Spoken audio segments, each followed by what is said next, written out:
भाग 9। संत कवि तिरुवल्लुवर। भारत अनेक साधु संतों और ऋषि मुनियों की भूमि रहा है, जिन्होंने अपने आदर्शों से मनुष्य को सुख, शांति और संतोष से जीवन बिताने की प्रेरणा दी है। ऐसे ही संतों की श्रेणी में आते हैं तमिलनाडु के संत कवि तिरुवल्लुवर। उत्तर भारत के महान संत कवि कबीर और दक्षिण भारत के संत कवि तिरुवल्लुवर में अद्भुत साम्य है।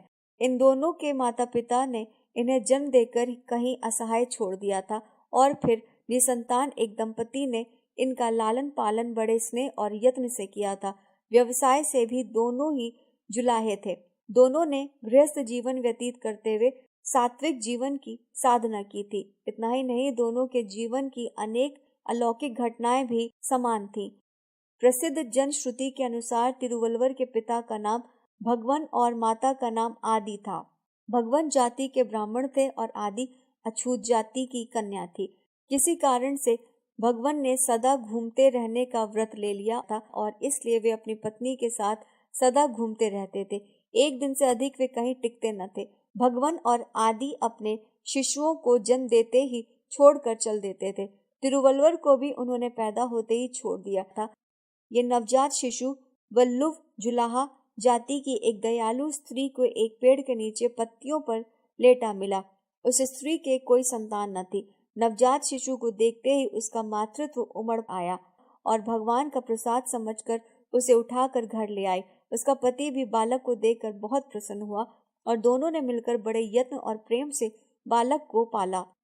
वल्लुव घर में पालन होने के कारण बालक का नाम वल्लुवर पड़ा और वहीं अपने उच्च धार्मिक भावों के कारण बाद में तिरुवल्लुवर के नाम से प्रसिद्ध हुआ।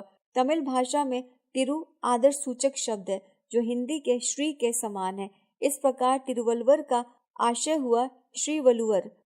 तिरुवल्लुवर जब बड़े हुए तो उन्हें अपने जन्म की कहानी ज्ञात हुई। इससे उनमें वैराग्य भाव जगा।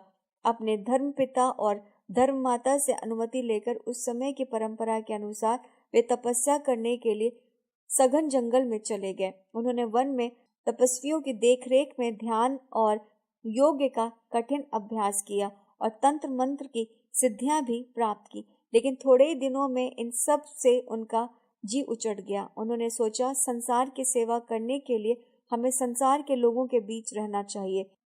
अब तिरुवल्लुवर जंगल छोड़कर नगर में आ गए और इधर उधर घूमने लगे। घूमते घूमते वे नगर के एक धनवान व्यक्ति के घर पहुंचे। उस धनवान का नाम मार्ग सहाय था। किसी कारण से वे बड़े संकट में पड़ गया था। तिरुवल्लुवर ने उसका संकट दूर कर दिया। मार्ग सहाय की एक कन्या थी, रूप गुण संपन्न और विदुषी। उसका नाम वासुकी था। मार्ग सहाय ने वासुकी का विवाह तिरुवल्लुवर के साथ कर दिया। विवाह के बाद तिरुवल्लुवर अपनी पत्नी के साथ अपने गांव मैलापुर आकर रहने लगे। आजीविका के लिए उन्होंने अपने पैतृक व्यवसाय बुनाई का काम आरंभ किया। पति पत्नी दोनों बड़े प्रेम और सुख से रहने लगे। दोनों सादा जीवन बिताते और परोपकार के कार्य करते। एक बार एक सन्यासी उनके घर आया। वह गृहस्थ जीवन से घृणा करता था। उसका विश्वास था कि स्त्री के साथ रहने पर ईश्वर भक्ति नहीं हो सकती। तिरुवल्लुवर और वासुकी के सुखी गृहस्थ जीवन और उनकी ईश्वर में अनुरक्ति देखकर उसने पूछा, आपकी दृष्टि में गृहस्थ का जीवन श्रेष्ठ है या सन्यासी का? तिरुवल्लुवर ने कोई उत्तर नहीं दिया। इतना ही नहीं, आप हमारा आतिथ्य स्वीकार कर स्वयं अनुभव कर लीजिए। पति पत्नी का एक दूसरे के प्रति प्रेम, निष्ठा और सहयोग भाव के साथ साथ ईश्वर भक्ति में अनुरक्ति देखकर सन्यासी के मन से नारी जाति के प्रति दुर्भावना जाती रही। वह गदगद होकर बोला, यदि वासुकी जैसी पत्नी हो तो गृहस्थ जीवन ही श्रेष्ठ है। इससे ईश्वर भक्ति में बाधा नहीं बल्कि सहायता मिलेगी। इतना कहकर सन्यासी ने श्रद्धा पूर्वक तिरुवल्लुवर और वासुकी के चरण स्पर्श किए और विदा ली।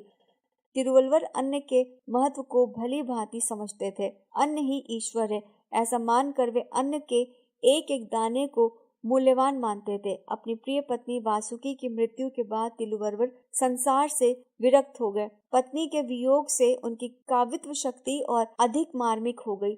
जीवन और जगत का व्यापक अनुभव उन्हें था ही। अपने अनुभव के आधार पर उन्होंने 1303 कुरल रचे, जो कुरल नामक ग्रंथ में संकलित है। कुरल का अर्थ है छोटा। यह आकार की दृष्टि से तमिल भाषा का सबसे छोटा छंद है, जिसमें पूरा भाव पिरोया रहता है।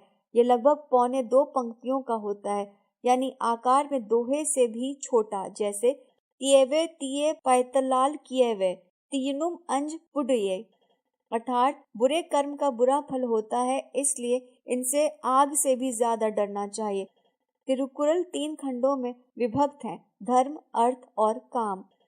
धर्म खंड में पहले ईश्वर वंदना, वर्षा का महत्व, सन्यासी का महत्व और धर्म की शक्ति का वर्णन है। अर्थ खंड में शासन, राजा के गुण, शक्ति और सुशासन आदि विषयों का वर्णन है। काम खंड में स्त्री पुरुष के संबंधों का वर्णन है। इन तीनों का निर्वाह करके व्यक्ति जीवन के महानतम लक्ष्य मोक्ष को प्राप्त कर सकता है।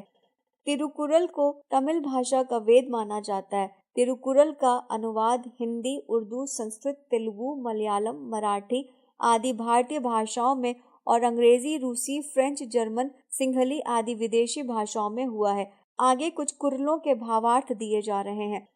जैसे सोना तपकर निर्मल और प्रकाशवान होता है, वैसे ही व्यक्ति कष्ट सहन कर पवित्र ज्ञान के प्रकाश से युक्त होता है। झूठ न बोलने के गुण को ग्रहण कर लेने से अन्य धर्म कार्य करने की आवश्यकता नहीं रह जाती।